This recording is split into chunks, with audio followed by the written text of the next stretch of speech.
We moved to Phoenix. I got married to a man who was also a Jehovah's Witness. I grew up in a very, very, very, very, very, very, very, very, very strict home. I never dated my first husband, you guys. He could come to the house, sit on the couch, talk to Mom and Dad and I, and his family could come and study the Watchtower with us on Saturday. That was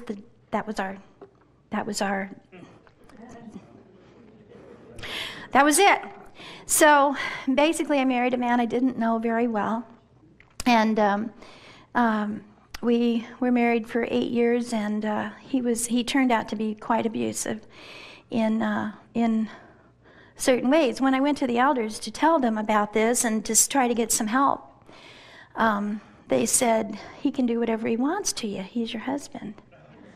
And of course, one of the guys on the committee was his dad, so that didn't help any. I had 3 children after several years of marriage and 8 years of marriage, and basically I was building up to a nervous breakdown. I knew I couldn't be a witness anymore. One of the things that led me to that, I had 3 children, a full-time job, and I was a wife, and I was pioneering at 100, not regular, but vacation pioneering, this 1 month, 100 hours, right? Okay, so I'm standing at the back of the Kingdom Hall, and I have my baby in one arm, I have the stroller, we're good, we got everybody not crying, we're rocking. Circuit Overseer is there, and he says, how many of you are vacation pioneering? And there were several of us, because it was summer months, you know, and the kids were, and stuff. So he says, 100 hours a month? Yeah. He says, I'm here to tell you, if you're putting in 100 hours a month and you could be putting in 150, Jehovah is not pleased. And something broke. Something broke. It was the end for me. I was done. It was done. I knew that never, ever, ever could I be good enough. It's, did anybody see the movie Up the Down Staircase? Yeah. Okay. Well, anyway, the picture is, here comes this staircase, and it's going 100 miles down, and you're trying to get up it, and the more you go, the worse it gets. It's kind of like that. Well, that's kind of how I felt. And so I landed in the hospital, and nervous breakdown.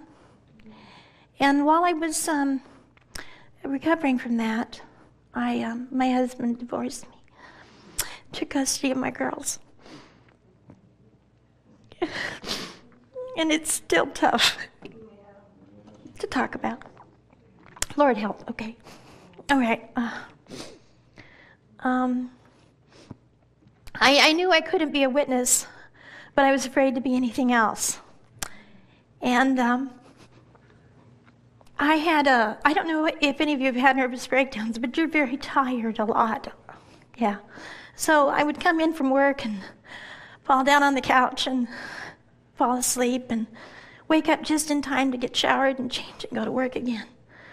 My girls were being taken care of by their grandmother on their father's side, and she was an amazing woman. So I had no qualms about them being there. I didn't have to worry about their care. I knew she was an amazing mother. But I felt very guilty, as you can imagine, of that. So I started this downward spiral of sleeping all the time, working, sleeping, got an apartment, and I played piano. So I had a little electric piano, and I would practice that. That started to be my lifeline. And this girl came by, and she started me going to, on Sunday nights, they had jam sessions there in Phoenix. And that's where I met, I won a couple of contests vocally and stuff, and I never, got into drinking or dating or anything. I just wanted the music. It was healing to me to be able to sing. And so I met my, 3 years later, I met my husband, DJ, who was a country western, quite a guy. He used to play with Merle Haggard. And he knew everything, banjo, fiddle, steel guitar. He could sing like Elvis. He could imitate Elvis. He could imitate most anybody, and he liked my piano playing. He liked my honky-tonk. So I started working with him. He was my boss, my husband, my best friend, and we were on the road for 8 years musically. Toured Alaska and Canada. I cried myself to sleep every night over my girls, and still thinking God hated me. You know? And 6 years I did that. One day I got a call that my youngest girl had been killed. And of course you have the guilt in addition to the tragedy. And so we went to, what had happened is she had been on vacation with my parents, my 3 daughters, and my oldest daughter and her had gone jogging. She was 11, and my oldest daughter was 16, I believe, 17, just about 17. My middle one, Tammy, had stayed home and made pancakes for everybody, but as they were going over a river, there was a big jog path, and a kid fell asleep at the wheel with narcolepsy and hit him from behind, and it pitched her into the river, broke her back. And they didn't find her for 3 days. So my oldest daughter was in a coma for 6 weeks over the accident. But here's what happened, y'all. I was sitting by the side of the river. I got a call, so I was able to go. I was sitting by the side of the river. And here I am. Now, you guys, I'm an ex-JW. The only Bible I've had for 6 years has been Gideon Bibles in hotel rooms while we were touring. But I had always defended the witnesses. You know, it's a strange thing. You hate them, but you got to defend them because that's all you know. And so here I'm sitting by the side of the river where they pulled her body out. And I hear her say to me, "Don't cry, Mommy. I'm okay."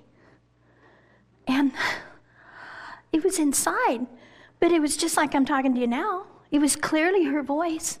It was clearly her, and I knew she was with Jesus. I mean, I didn't know it was Jesus. I just knew she was in glory. I knew it better than I knew my name. God gave me this knowing.